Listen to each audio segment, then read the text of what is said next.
I could still consider it the new year. People are still going through their New Year's revolutions. What can a person do? Say they're a guy or girl. Because a lot of these people listening to this are going to be veterans. So, and they get out of the military, get way out of shape because before they were doing PT, running 8 miles a day, doing calisthenics, and now they're sitting on their couch eating bonbons. Uh, how can they go about changing their physiology with supplementation, with working out, but starting slow? How what kind of program would you put somebody on that just wants to get back in shape but wants to have functional Yeah, I muscle, mean, not a lot bodybuilding or of anything like that? people, in the old days, would think a gym is bodybuilding. It's not. I mean, 99% of the people who are in a gym these days are not bodybuilders. That's a sport that's out there like any other sport. When you go to a gym these days, you will see that unless you go to an old OG hard school gym that's focused on that and that's where they're going. It's people who are just they're weekend warriors, or people who just want to better themselves and get in a little better shape. For me, I always tell people to start slow.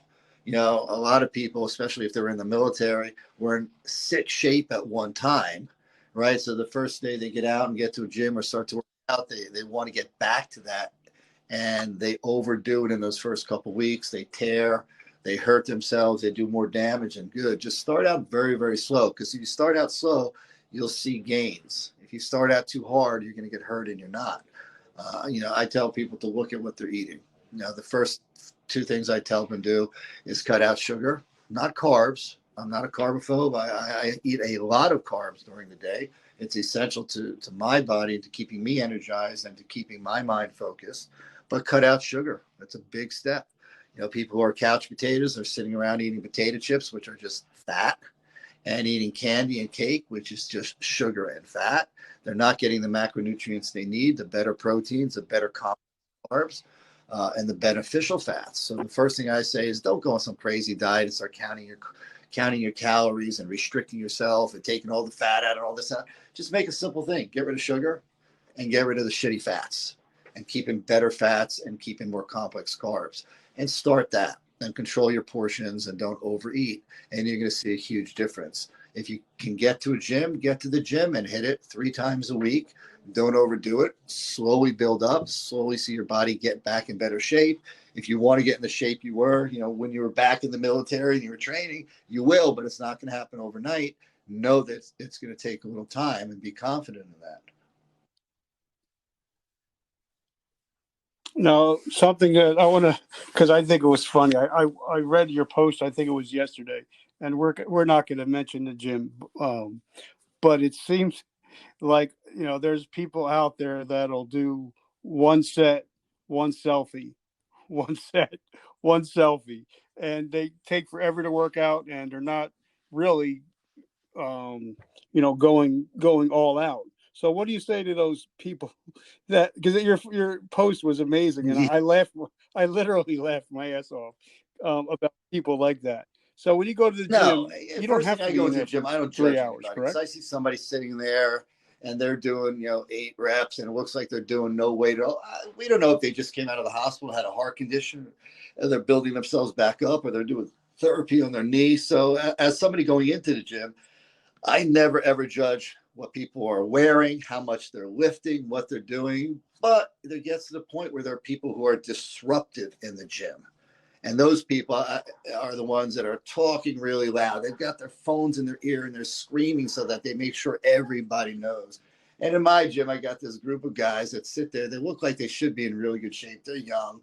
They stare at the TV the whole time, and one gets the other off course. Then it goes down the whole chain, and they don't do anything. I mean, I see them there religiously, day after day, working out at 20% of their capacity, literally 20% of their capacity.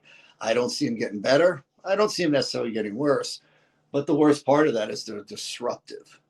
They're stopping me and other people from training. And sometimes you just got to stop that. You got to tell them. Yeah. Okay, I got a question for you. Because anybody who looks at your profile pic knows that you're in shape. But now you're running a multi-million-dollar company. What supplements do you take yourself, and what does your day look like? So people don't have to say, well, I don't have time to work out. Well, everybody has the same 24 hours a Yeah, day. well, people So always what think, does "Oh, your wow, day look on you're a in the normal day, nutrition which is, industry. That's what you do for a living. So of course you work out and train." But you know what? I put in a bare minimum of 10, 12 hours a day in my company, and usually more. So just because it's a nutrition company, I don't have to have a gym here that I'm training in. I've got to do the same thing as if I was a doctor or if I was an electrician or anybody else doing it. I just got to make my mind up and find where to fit that in. For me, it's getting, my alarm clock rings at about 5 in the morning, and I'm at the gym, and then I'm out of the gym and I'm in my office. So I've got to get to sleep in my mind earlier at night, so I have a full sleep, so that I can get up in time to do what I've got to do. So to me, it's just a discipline. I know what I need to do, I know what I want to do, and I just do not break that discipline.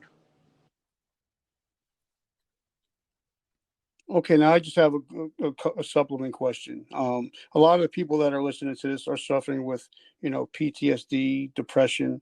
Is there any Well, supplements that can yeah, actually help and I have to be help the careful mind? because if I so that everybody knows the difference between a dietary supplement, a drug, is very simple. Yep. It's not where it's made, how it's made, or what's in it. It's what claim the person who manufacturer it makes. Take my product and I would say, hey, this Oh can yeah. help stop COVID. I just made a claim of a that officially makes my product a Mm. drug. I am not a drug facility. I have not done the study, and I will get closed down. So PSTD is considered a disease. So it's got to be. I'm not going to can't go out there and tell you, what product I sell to take. But what I would say is there are things that are helpful, that are calming, uh, and that help with stress. So things like valerian root or chamomile, lemon balm. You can do teas like with lavender. You can take them as a supplement. Some of these are available in teas. I wouldn't do passion fruit if you're pregnant. I think there's an issue with that. But these are all things that can calm and relax you. I think anything anti-stress is really important. So if you can do ashwagandha, which helps balance off cortisol levels, the stress hormone, I think that's something really that you can do well. So anything that's going to calm, relax, and help with cortisol levels and stress levels is something that I think is good to take. Yeah, because I love that. Because the doctor put me on sleep medication, Right. but ever since I started doing more research on melatonin, I've been that Mhm. before I go to bed, and I seem like I sleep a lot better just by taking melatonin and not having to take,